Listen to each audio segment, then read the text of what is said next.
Now go to our third speaker to continue the case for the proposition in tonight's debate, Neale Richmond, TD.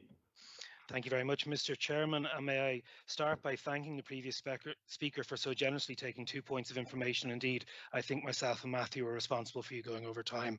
It's wonderful to be up here in Queen's University, albeit virtually. I just hope that my appearance here this evening may lead to a future invitation, as I would like to relive some of my student days in the bot, as tragic as that may sound to other people. It's wonderful to be on a panel so diverse as part of a coalition speaking on behalf of United Ireland. It's wonderful to be on a panel with Mairéad Farrell where we're not disagreeing with each other completely and utterly, although it is a slightly change of circumstances to be on a panel against my dear friend Simon Hoare, who I regularly agree with, and indeed even just so this evening. Many people have made very, very good and rightful points on both sides of the argument about the legal, moral, cultural, and indeed economic cases for and against the reunification of Ireland, the reunification of our nation. And it is a shared nation, regardless of how we approach this debate. And I suppose the case I would like to make is very much a personal one. No, thank you. A personal one, and indeed possibly an emotional one. I come from, I suppose, a community that was often forgotten, particularly by our previous speaker, the Southern Unionists. The people who Edward Carson, when Northern Ireland was established just over a century ago, cried for and believed that he had failed because he failed to keep Ireland united, albeit united within the United Kingdom. And that was my family. Over a century ago, my grandparents found themselves below a line, mere kilometres from what has now become an artificial border across Ireland. My grandparents saw themselves as British until they died in the 1980s. My grandfather was a member of the Orange Order. My grandmother was a Fáinne-wearing Free Presbyterian who worshipped in Drum, a chapel that Ian might be familiar with, just on the Monaghan-Cavan border. But they were also Irish. They were also European. And that shared identity shouldn't be one for taken for granted. And the case I want to make this evening to those in the audience who perhaps find themselves in Northern Ireland, who see themselves as unionists, who are British, or indeed are possibly the growing majority across this island, that they're agnostic to outdated political terms laced with memories of a past that wasn't theirs and won't be their future. The appeal I want to make is let's build that new Ireland. Lots of people have given their vision of what the new Ireland might be in their contributions this evening, and they will continue to do so. And I can only give you mine. And mine is a real Ireland, a new Ireland rooted in the experiences of the Southern Unionist minority, because they were warm experiences. When my late mother left Coot Hill, a small parochial village called Ashfield, to come to work for the now sadly closing Ulster Bank in Dublin, she was given a job aged 17. She was welcomed. She was given accommodation. She was able to join a tennis club. She found multiple churches to worship in, and much else. Indeed, she found my father, and thankfully, a couple of years later, I showed up. The experience, however, of our older brother, schooled in Royal School in Armagh, was quite different. He emigrated. He emigrated to England. He was turned away from one job, two jobs, three jobs. When he tried to join a local trade union, he said he was not welcome. Once again, the rule in England, regardless of where you saw yourself in the Irish political spectrum, was no Irish, no blacks, no dogs.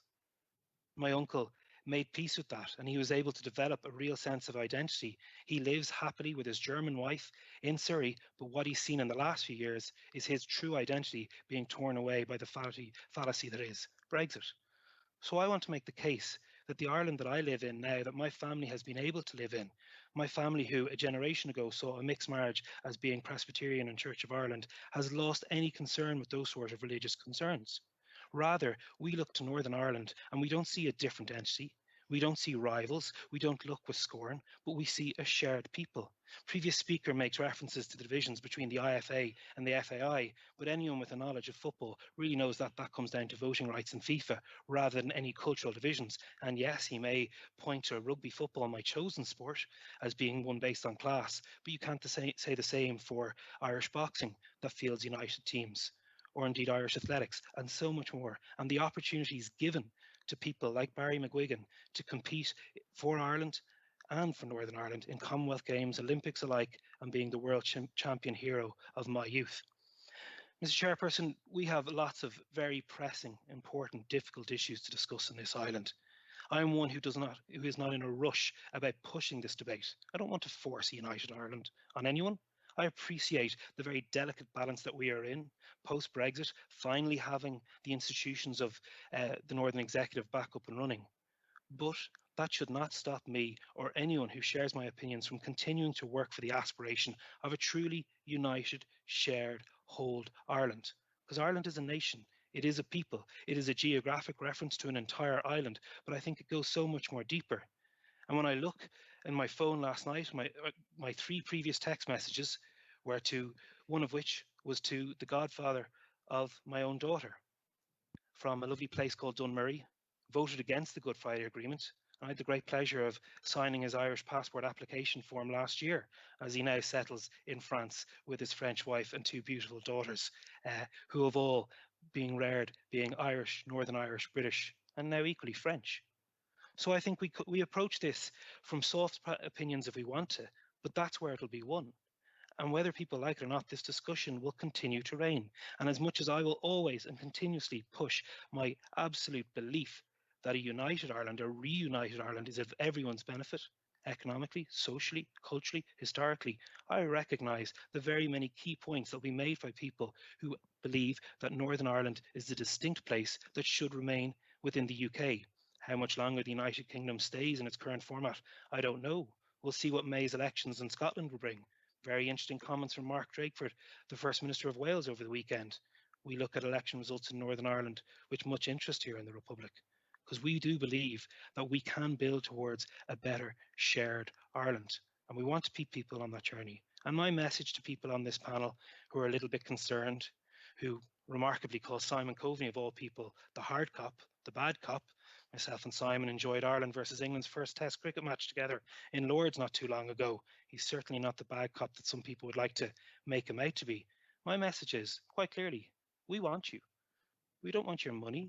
We don't want your effort. We don't want your misery. We want your hope. We want your souls. We want pure happiness for this generation, the next generation. And I think we can achieve that in a truly reunited Ireland. And so, Mr. Chairman, leaving some time aside perhaps for another speaker, I would like to press this proposal and ask the audience humbly, please, to vote for a united Ireland, not just this evening, but at a future date. Gurmalga.